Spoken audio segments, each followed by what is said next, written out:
नमस्कार दोस्तों। आज हम बात करने वाले हैं विज्ञान के इतिहास के एक ऐसे युद्ध के बारे में जिसने पूरी दुनिया को बदल दिया। इस युद्ध में न तो कोई सेना थी, न ही कोई हथियार, फिर भी इसके परिणाम आज भी हमारे जीवन के हर पहलू को प्रभावित करते हैं। हम बात कर रहे हैं धाराओं के युद्ध की, वॉर ऑफ करंट्स की, जहां दो महान वैज्ञानिक थॉमस एडिसन और निकोला टेस्ला एक दूसरे के खिलाफ खड़े हो गए थे।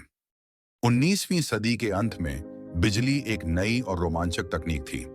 इससे पहले लोग रोशनी के लिए मोमबत्तियों और गैस लैंप पर निर्भर करते थे और उद्योग मानव श्रम या भाप की शक्ति का उपयोग करते थे।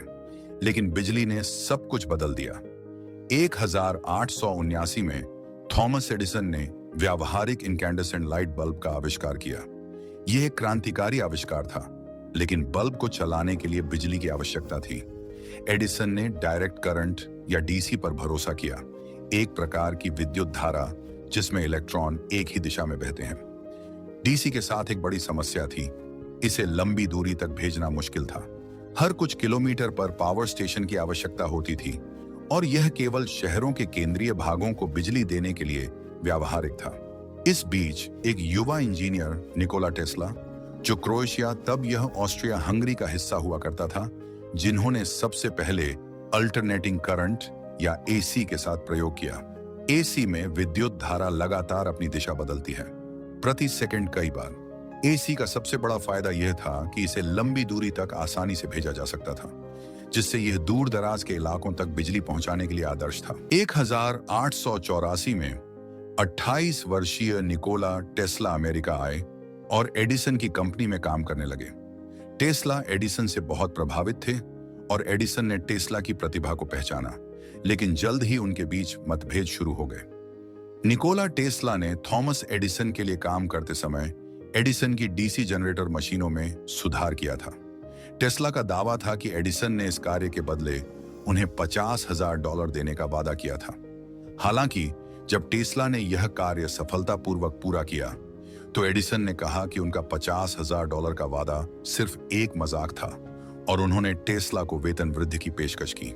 इससे निराश होकर टेस्ला ने एडिसन की कंपनी से इस्तीफा दे दिया। बाद में टेस्ला ने ऐसी सिस्टम को विकसित करने के लिए काम किया और 1888 में उद्यमी जॉर्ज वेस्टिंगहाउस ने टेस्ला के एसी पेटेंट खरीदे और उन्हें अपनी कंपनी में काम करने के लिए आमंत्रित किया।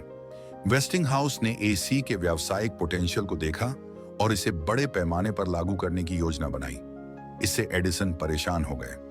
उन्होंने अपने डीसी सिस्टम में लाखों डॉलर का निवेश किया था और वे नहीं चाहते थे कि एसी उसे पीछे छोड़ दें। इस प्रकार धाराओं का युद्ध शुरू हुआ, एक ऐसा संघर्ष जिसमें विज्ञान, व्यापार और यहां तक कि नैतिकता भी शामिल थी। एडिसन ने एसी को खतरनाक साबित करने के लिए एक अभियान शुरू किया।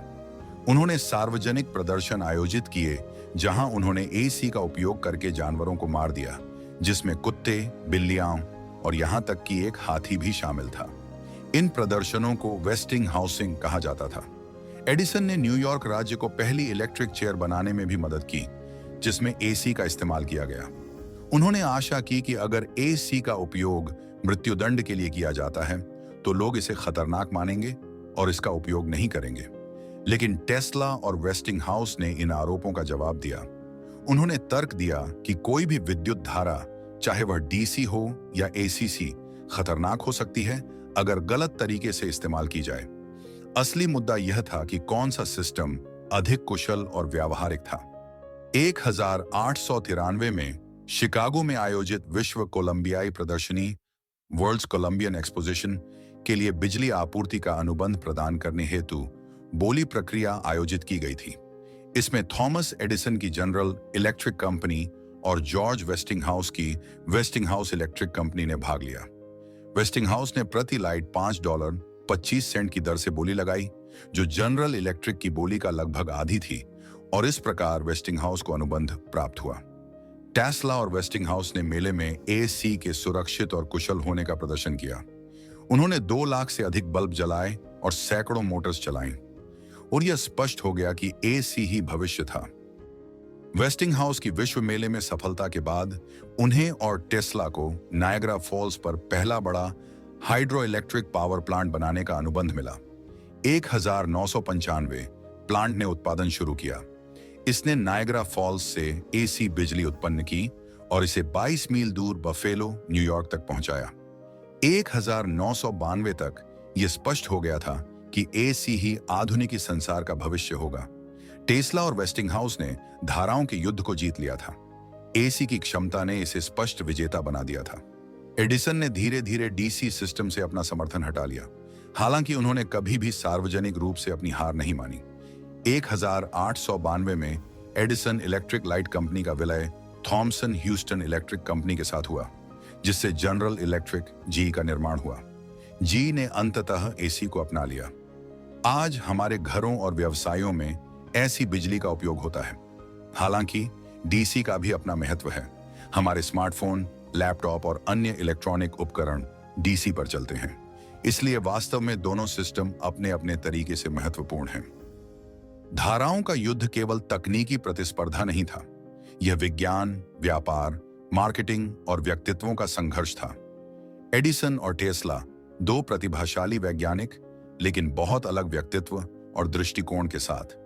इस युद्ध ने हमें सिखाया कि सबसे अच्छी तकनीक हमेशा जीतती है, भले ही शुरुआत में इसका विरोध हो। और आज हम सभी इस युद्ध के लाभार्थी हैं, क्योंकि हमारे पास एक ऐसी विद्युत प्रणाली है जो कुशल, विश्वसनीय और सुरक्षित है। तो अगली बार जब आप लाइट स्विच चालू करें, तो एक पल के लिए रुकें और सोचें कि कैसे दो महान वैज्ञानिकों के बीच का यह युद्ध आधुनिक दुनिया को आकार देने में मदद की। धन्यवाद दोस्तों। अगर आपको यह वीडियो पसंद आया हो तो कृपया लाइक करें, सब्सक्राइब करें और कमेंट में बताएं कि आप किस विषय पर अगला वीडियो देखना चाहेंगे। जय हिंद।